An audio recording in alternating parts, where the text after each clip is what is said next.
أهلا بيكم في قناة مارلمير. ودي حلقة رعب جديدة حصلت لعامل توصيل البيتزا حسن وهو بيوصل طلب لزبون. وتعالوا نسمع إيه اللي حصل منه بالظبط. أنا حسن شاب بشتغل دليفري بيتزا، شغلانة بسيطة وغالبا ما بيحصلش فيها حاجات غريبة. بس الليلة دي جات لي طلبية للشارع 23 أبو النجا. عمري ما رحت هناك قبل كده. المكان ده كان على أطراف البلد، ما كانش فيه عمدان نور في الشارع كتير، وكل البيوت هناك قديمة وكأنها مهجورة. البيت نفسه كان قصر عالي وقديم، شكله بيوحي بالخوف.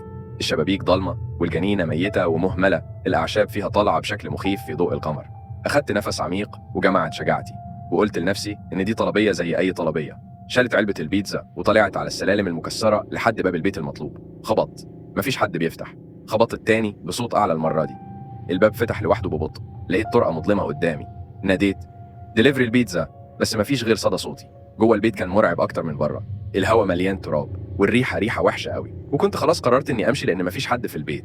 سمعت صوت ناعم بالكاد قدرت أسمعه طالع من الضلمة بيقول ادخل. وقفت في مكاني، حسيت إني لازم أهرب، بس الفضول غلبني. دخلت جوه، الباب قفل ورايا بصوت عالي.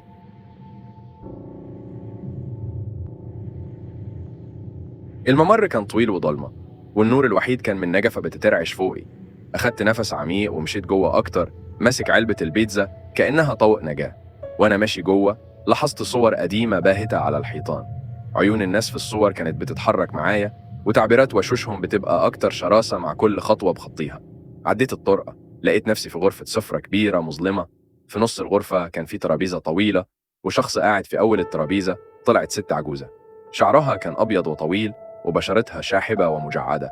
ابتسمت واسنانها صفراء. شكرا إنك وصلت، قالت بنفس الصوت الناعم المرعب. هزيت راسي مش قادر أتكلم من الخوف.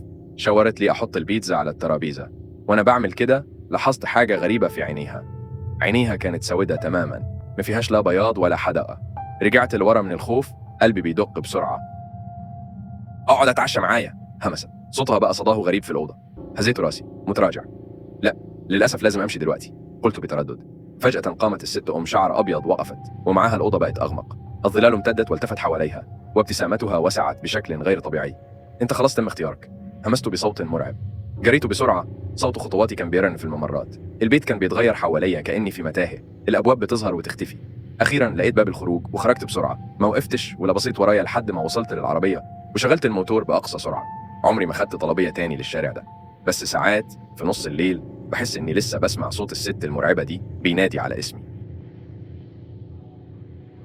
في النهاية، لو عجبتك القصة ما تنساش تحط لايك وتكتب كومنت، تعمل اشتراك للقناة وتشغل جرس الأشعارات.